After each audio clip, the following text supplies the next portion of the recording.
Good morning, Sat Sri Akal, Namaste to all my friends.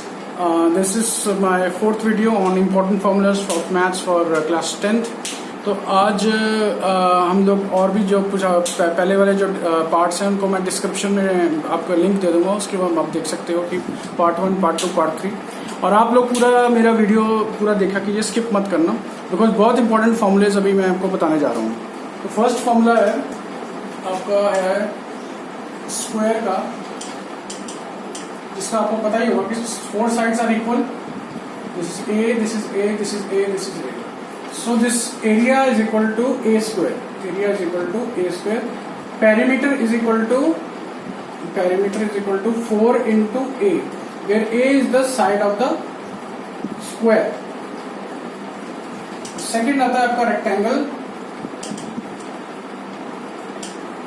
Rectangle का होता है जैसे दो two sides are equal and other sides are two sides are equal. These another two sides are equal. So its area is equal to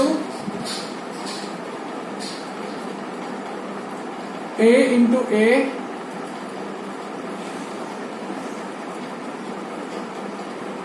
into B. So next is perimeter. Perimeter is equal to 2A plus 2B, that can be written as 2A plus B. So the third is ellipse. Ellipse क्या होता है कि आपका ऐसे circle जो है ना, आपका ये शेप होती है एलिप्स की। This is the shape of the ellipse. अब हम मान लीजिए ये इसका सेंटर ये वाला हम लोग ये पॉइंट ले लेते हैं, this is the centre of the ellipse. तो अब हम इसका जो यहां से जो डिस्टेंस है,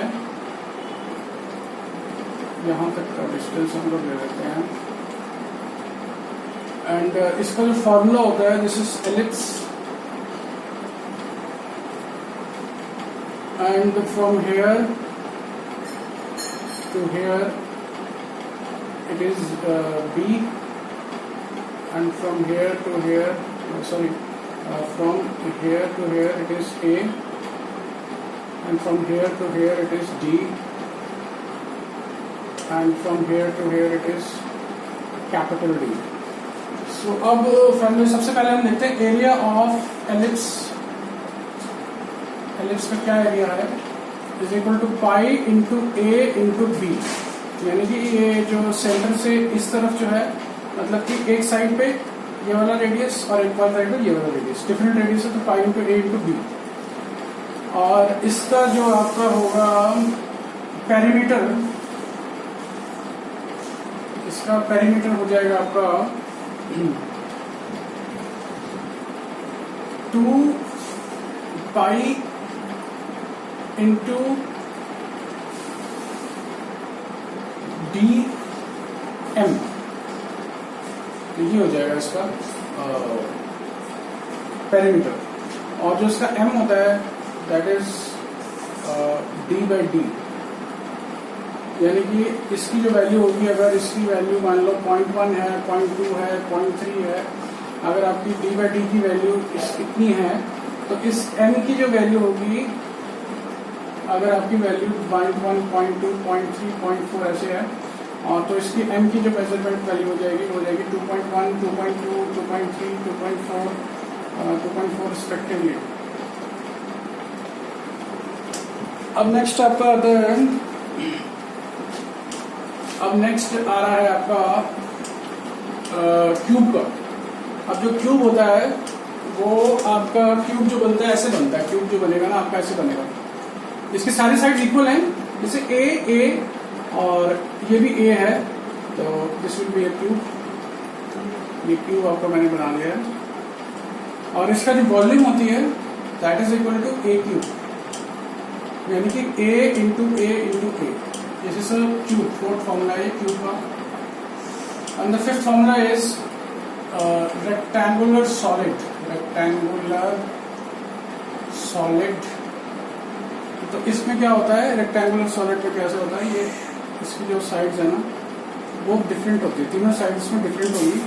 जैसे कि ये आपका हो गया रेक्टेंगुलर सॉलिड, सपोज करो ये बी है, ये एच है, ये बी है। तो volume of rectangular solid equal to how much it will be like A into B into H. So the sixth formula will be like solid हो गया कोलिनियर. कोलिनियर मतलब एक लाइन है, 3 पॉइंट्स हैं जैसे A, B and C. This will be, the line will be collinear. Line will be collinear if, अगर मतलब कि ये AB है ना, AB plus BC equal to AC. ये कंडीशन होता है कि AB plus BC equal to AC. ये तो केस 1 हो गया. अब इसमें जैसे हम लोग इसको B लगा लेते हैं यहाँ पे, B, A और C, यानी कि केस 2 में होगा आपका लाइन विल बी कोलिनियर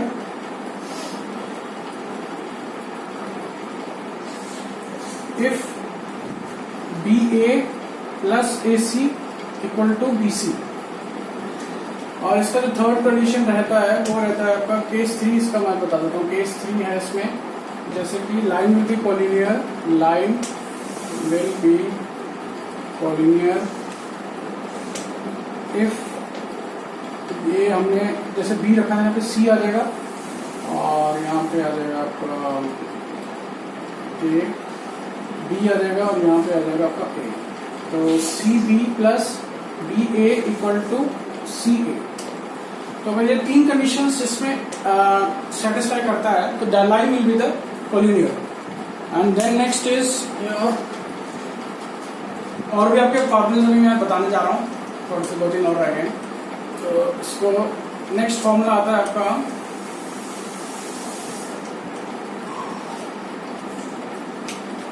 जैसे कि हमारे पास ये आइसोसेलेस ट्रायंगल, ये रेक्टेंगल, राइट एंगल ट्रायंगल है. तो इस पर जैसे A B C, so A B C, ये डिस्टेंस हमने मान लिया A और ये डिस्टेंस मान लिया हमने B और ये डिस्टेंस मान लिया हमने C, ये वाला डिस्टेंस. तो अगर हमने मान लीजिए AB निकालना है, AB is equal to AB, ये डिस्टेंस जो है this is equal to under root of AC square minus BC square, यानी कि दिस को इसको से माइनस करेंगे तो हमारे को ये आ जाएगा, AB आ जाएगा. ऐसे ही हमें अगर BC चाहिए तो हमें आ जाएगा BC is equal to hypotenuse, यानी कि कितना है hypotenuse, AC square minus AB square. तो this is under root of. अगर हमें AC चाहिए तो AC is equal to under root of AB square plus BC square, यानी कि इसका जो होता है जैसे बेस, जैसे आपके बेस है ना, ये आपका हो गया परपेंडिकुलर और ये हो गया आपका हाइपोटेनस.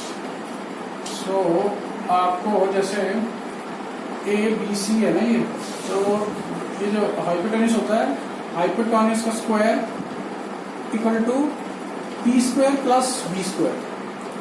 ये एक फॉर्मूला होता है जिसमें perpendicular plus base equal to इतना. तो H is equal to how much, under root of P square plus B square. तो इसको आपको याद करना पड़ेगा. तो ये इंपॉर्टेंट कुछ फॉर्मूले बताए मैंने. और अगर आपको मेरा ये सम्स का तरीका अच्छा लगता है, सम सिखाने का तरीका, तो आप मेरे चैनल को प्लीज़ सब्सक्राइब कीजिए and please press the bell icon and watch the whole video.